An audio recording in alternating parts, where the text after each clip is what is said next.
Before we begin, I believe Krisha wanted to explain a new way of collecting information. Krisha, if you would. Yep. So Ashley and I have talked about this for a long time about collecting information on a live document. We know 211 is good and Help for West Virginia, but they don't get updated more than once a year. So we have a live document in Google Sheets now. So if you can go to that link over in the chat, and at the bottom there are tabs. So if you serve more than one region, put your information in, copy and paste it over into the other regions that you serve. Right now this is the Ohio, Marshall, Wetzel, Tyler, Hancock, Brooke. I think that's it. So start there, but if you serve more than one region, copy and paste your information to all the regions and then save that link so that if you're working with somebody that's releasing to another area, you have contact information for that region. So if you can just save that and, work on that as we're all doing introductions. All right, sounds good. I'll make sure to do that at the end of this meeting.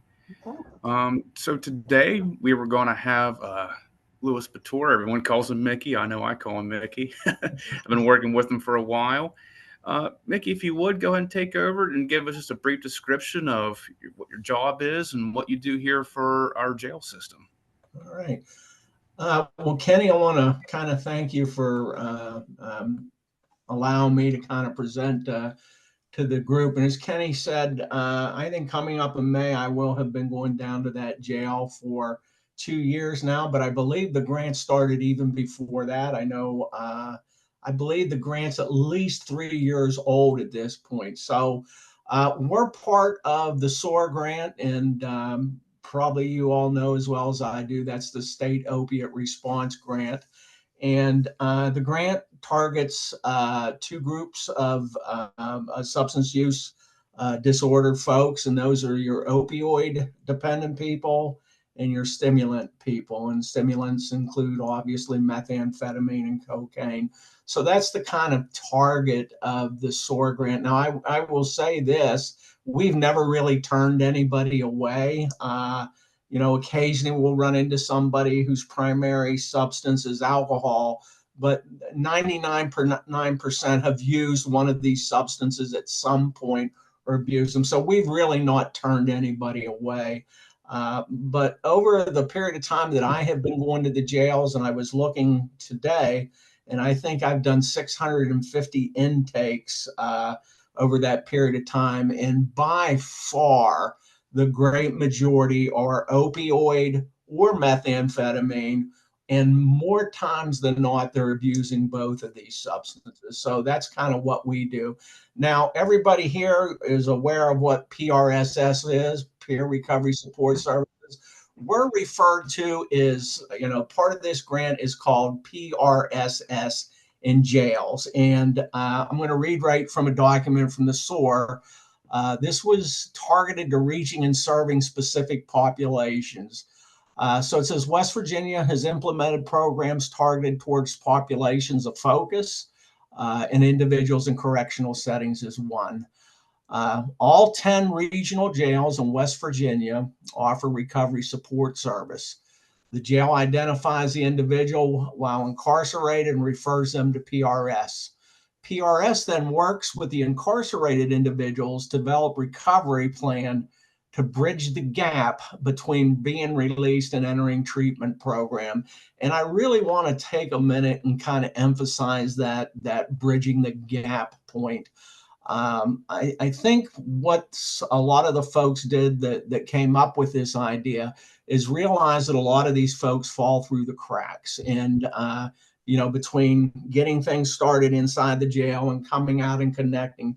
So, they implemented this in order to kind of help bridge that gap and to, assure or help these folks not to fall through the cracks. So we are in all 10 regional jails within the state. The structure of this grant is a little different. I came from a private treatment facility. So I explained to you a little bit about the structure, because if you're referring, you'll be dealing with different people. The SOAR grant has 3 coordinators for the entire state. I'm the northern coordinator. I have 4 jails. The southern coordinator has 4 jails, and the eastern coordinator has 2 jails.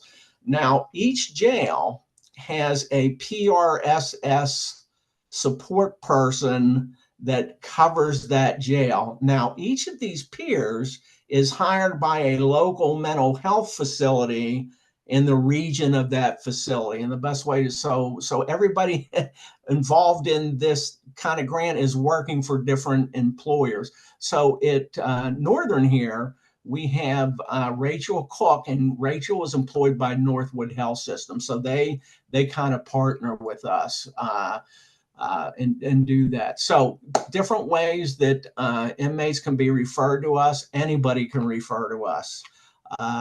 They can be self-referred. If we start working with an inmate and he tells somebody else about them, they can be self-referred. Family can refer people. Probation can refer people. Parole can refer people. Courts and attorneys. Now, the 4 jails that I deal with, we get a tremendous amount of cooperation from the custody staff. So I'm going to say in the 4 jails that I go into, probably well over 90% of our referrals are coming right out of the jails and the case managers in those jails. And I'm not saying this because Kenny invited me, but he really is the gold standard in terms of cooperation with this grant. He does an excellent job of identifying the people that are most apt to respond to us. He identifies them in a timely manner. So we've gotten a lot of cooperation out of the jails, and they're a real important partner in this. But I want to emphasize anybody can refer, and we'll go into the jail and see them. So the way this works, I go into the jail and I do an intake on an inmate.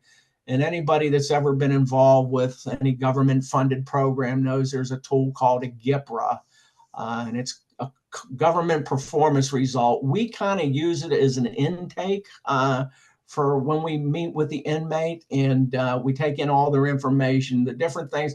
We collect a lot of data that eventually makes it into SAMHSA's databases, because SAMHSA is the funding source for all of these grants, all of the SOAR grants anyhow. So what we do is we collect information on the folks. We need to know their current charges, their past charges. Often we're working with their attorneys, so we get releases to the attorneys so we can work with the attorneys.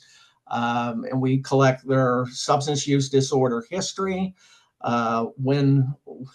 One of the things that the grant did overcome is traditionally, when you go into a jail and you do somebody's substance use history, a lot of treatment providers only care about what they're doing currently. So I think we've been somewhat successful in convincing a lot of these providers that what's really important for these folks is what they did before they went to the jail, because those are the patterns they often repeat when they walk out of jail. So we've had some measure of success. I know at one point, if somebody wasn't actively using, they had a hard time getting into inpatient. So that's kind of been one of the successes, I think, of this program is convincing these folks that you have to look at what they were doing before they went into the jail to really get an accurate picture. Because without some type of intervention, they normally go back to the same patterns that they were using before they got out of jail. So we will look at their substance use history. We want to know if they've been in treatment. If so, what type of treatment? Remarkably, I come from working in Pennsylvania, and the amount of folks that I see that have never been in treatment it's remarkable. It really is. There's a significant amount of folks that are in the jails that have never had any treatment. And for some of those that have had treatment, they've only had medication-assisted treatment without any other services in terms of inpatient or counseling. So that's one of the things that kind of surprised me, the amount of folks that have been in and out of the legal system that have never really made it to a treatment center. So that was kind of noteworthy. So one of the things that we do is once I see the inmate, then we kind of form a plan for them. And that plan takes what they want and what they request. And this is real important to understand. This is called peer recovery support services. So my job is not to go in and tell them what they should do. Our job is to assist them in what goals they want to accomplish, which is kind of a different twist from the type of work that I was doing. So now, in a lot of times, the individual may be court ordered to go to treatment, so we help facilitate that. But we are there to serve as a peer. Again, we don't go in there and say, you have to do this or you better do this. But what we do is we try to, because like the program says, a program of attraction. We talk about, getting clean and getting sober. So we spend a good deal of our time coordinating with the jails, with the attorneys, and with the treatment centers. That takes up a significant amount of time for us because there's a lot of coordination that's got to go on with that. Now, if we're dealing with folks that are considered pretrial felons, we can make all the connections. We can get them accepted into treatment, but it really is up to the attorney. The attorney has to go to the courts and convince the court system that this individual should be released and allowed to go to treatment. So I don't want to bore you guys with any more details. I just wanted to kind of give you an overview. And I wanted to remind you, anybody can refer to us. If you have somebody, we'll go into the jail. We'll see them. We will offer them our services. We'll let them know what's all available to them. And, we try to guide them towards, the ultimate goal of the SOAR grant is recovery. Okay. And that's the ultimate goal.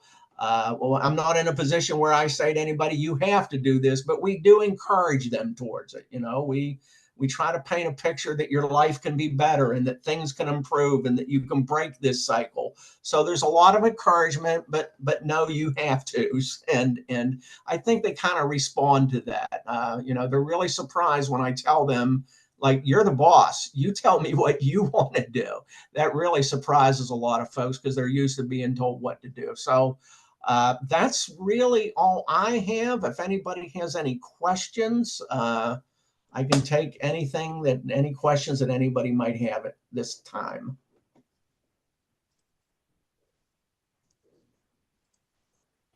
So, Mickey, I know you said you have two other counterparts, one in the Eastern District and one in the Southern District.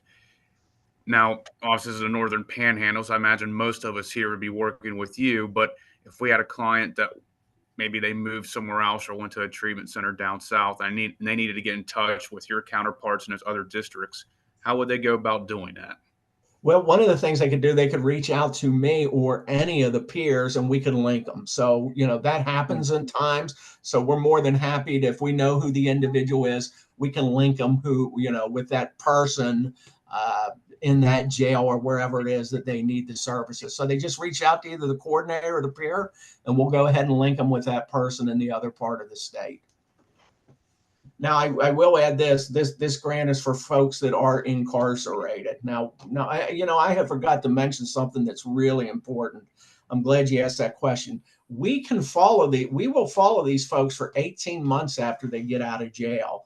That means at any time within 18 months that if they need different services, they change their mind about something, we're going to be there for 18 months for them. So there's a lot of folks that I'll meet that they just aren't ready to go to treatment. Okay, well, fine. But here's what I want you to know. When you get out there, if things are a little harder than you anticipate they're going to be, all you have to do is reach out. And at that point, so we're there for the long run. We will follow these folks for 18 months once they're released. So that's an important part about not falling through the cracks. Now, what we have found, though, if they do leave the jail and they do go back to using, they very seldom want any more contact from us, and they kind of drop off. But we are there for 18 months. We will follow them. We'll call their emergency contacts. We'll check up on them, but we're there for the long haul for them, and that seems to be appealing to them. Absolutely. And I would like to add too, since, this is a cooperative relationship between you and I and Rachel Cook. Uh, I know at our jail, we've been doing this for quite some time. And, I'm pretty proud of the work that we've accomplished. And I know one of the things that you and I have focused on, Mickey, as well as Rachel, is trying to improve retention, trying to make sure not only these people getting recommended as services, but they're actually following through, that we're having the warm handoff. And you in particular and the rest of the peers have been instrumental in that. You mentioned earlier, you'll talk to an inmate, and then once you kind of make it clear that their recovery is something they have autonomy in, something they have to have, skin in the game, as we say, that they kind of really open up to that and they respond to that. I mean, I can't tell how important that is, because I can do similar things to what you guys are doing, like refer them to services, get the paperwork ready, all that. And they like me and they respond to me, they respect me, but I'm still part of that system. And I myself never had to deal with addiction or anything of that sort. So when they talk to someone that has a similar life experience, maybe they understand addiction from a personal level, and they're coming at, from an outside perspective, they're not part of a system, they're working with, but not for. I can't tell you how many times I've seen inmates like change their mind or turn it around, or if they do leave, maybe a few weeks later, they kind of reach out and say, hey, I was thinking maybe I need to get some help, and they show up at Northwood and they ask for Rachel by name, or they go to Westbrook or wherever. So, that is so important. I'm so thankful you guys do that. Yeah, let me add, Kenny, one other thing that's unique about your jail in the Northern Panhandle is we're linked with Northwood Health Systems, and a huge amount of these folks have either received services through Northwood prior to incarceration, or they received services at Northwood after. So it's a really neat total community thing. Some of the other jails, these folks are, falling off here, and they're very difficult at times to kind of follow. But here, as you said, a great deal of, and I want to mention Rachel Cook, because she is the peer there. I'm the planner. She's the worker bee. She does the majority of the work. I do the paperwork and I meet with them. So I do want to mention Rachel. And if anybody knows her and you need to refer somebody, reach out to Rachel. She does an excellent job in that jail. Yeah, absolutely. I've been working with Rachel a long time. She's wonderful. And, also to kind of, you mentioned earlier that with, working with an inmate population, sometimes they fall through the cracks, and, we kind of work directly with Northwood, which is helpful. I think most people in this chat know, but just in case they don't, Northwood has locations in Weirton, Wheeling, and New Martinsville, which pretty much covers the entirety of the Northern Panhandle. But to emphasize, if I have an inmate who maybe they've had experiences in Northwood and they want to try a different outpatient provider, we can do that. They're not locked into Northwood, or not even locked into Rachel Cook or even Mickey Batur if it comes down to it. If whatever reason they have a personal issue, or they want to try a different peer coach or a different outpatient provider, we can accommodate that. Now, that being said, practically every inmate I've worked with that's worked with you and Rachel has always, attested to your all's professionalism and helpfulness. So I've never had any negative reviews. But if it ever came to a point where, because sometimes maybe it's an issue of conflict of interest, maybe we know that inmate from somewhere else, and it's not really ethically viable to have a partnership with that person. Well, we can find a different peer coach and we can make it happen. So, we're flexible with that.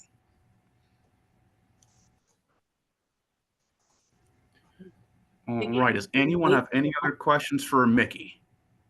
Yeah, I just wanted to say, thank you for all that you're doing on the insides, and working with people in recovery. With the Reach, we have the Reach Back Reentry Navigators that do a lot of the same thing, but not necessarily, they don't have to be in recovery. They just have to be in reentry. So we are working. We have an Appalachian Regional Commission grant that is working in the southern part of the state. So we're we have paid navigators now for the first time. So we're hoping to show the validity and the importance of someone with lived experience walking hand in hand with somebody in reentry, not necessarily just in recovery. So we're kind of hoping to show that there is importance to that.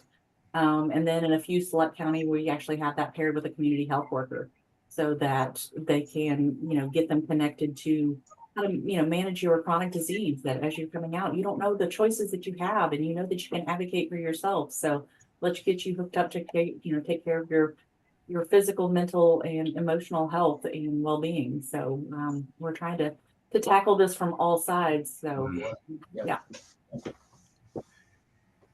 Yeah, absolutely. I believe in a comprehensive approach. I notice, like, if we do have people falling through the cracks and we are able to refer them to treatment prior, usually are falling through the cracks because either our community is already missing that element, usually transportation or housing are the big two, or maybe they're dealing with something else, usually some sort of toxic relationship or maybe a mental health issue. But I know like retention's improved dramatically just in the last 2 years alone. I believe it was, in fact, I know it was Rachel Cook. She shared with me a Red Cap report, and I had like a list of around 30 to 40 inmates that I worked with in the last year that are still showing up for treatment and appointments and are maintaining their sobriety. That's huge. That wasn't happening when I first started in 2020. Granted, we had the pandemic, but also just even without that, I don't think that would have happened without the support of the peers, the community, our navigators, sponsors. I mean, anything, if it's a mentor program, I'm probably on board with it. I especially here in the jails, it is the gap between the jails and the community that can be bridged, and that's with mentors. So again, I really appreciate what you guys do. All right. Anyone have any other questions for Mickey? Okay, then another good meeting. Just a fresh reminder, of course, if you haven't already, Spears here put a link in the chat. You can put your information in there. That's going to be making things a lot more streamlined, I think. I think it's a really good idea. So if you haven't done that, please do so. And really appreciate you guys, and I'll see you guys in March. Thank you so much. Oh, one more thing. Go ahead. Yeah, the legislature is very active right now. So I drop a flyer over there if you want to join our advocacy email group so that you can get emails of what's happening and how to, if there's some issue that's coming, that day, you'll get an email so you know who to call, who to email, who to make your voices heard. So if you want to. Is there any particular legislation you think we should really be paying attention to? I know there's like a whirlwind right now. It is. I think yesterday, something, the DMV, we're trying to get people to come out with IDs, and I think that got shot down yesterday. And then I saw one come through that was, we're going to just give you a bus ticket to go any place west of the Mississippi. I know what you're talking about. Yeah, that's Senate Bill 444. Yeah. So mandatory 3 years for drugs, except for marijuana. Mandatory 3 years. You, after your first year, they will give you a bus ticket to a non-extraditable state, and as long as you stay away for those 2 years, you don't have to be put in jail. Yeah, I'm not a legal expert. I don't expect that to either pass committee or survive a legal challenge, but we'll see. I mean, it's anymore that it blows my mind the things that are passing. Yeah. So I think it's Senate Bill 444. Yeah. Just keep, I just sit here with my head down and hope I don't get fired. No, I understand. I know for people working in federal government in particular, this is a very tumultuous time. So, yeah, I've been seeing some pretty crazy bills myself. And I know there's a bill that's being pushed forward by, I believe, Delegate Sheedy to eliminate PEIA, which is my health insurance. So I guess I don't need to go to the hospital or nothing, right? But inside. What are you talking about? I know. Well, they want to contract it out to third-party private corporations every 4 years, which okay, whatever. But anyway, I'm getting into my soapbox. I promise I wouldn't do that. But no, seriously, that is good. And it's excellent that there is a resource that helps us keep track of legislation that is reentry and justice related, because like you said, there's just so many bills. And I'm a politics nerd. I try to keep track. I can't keep track.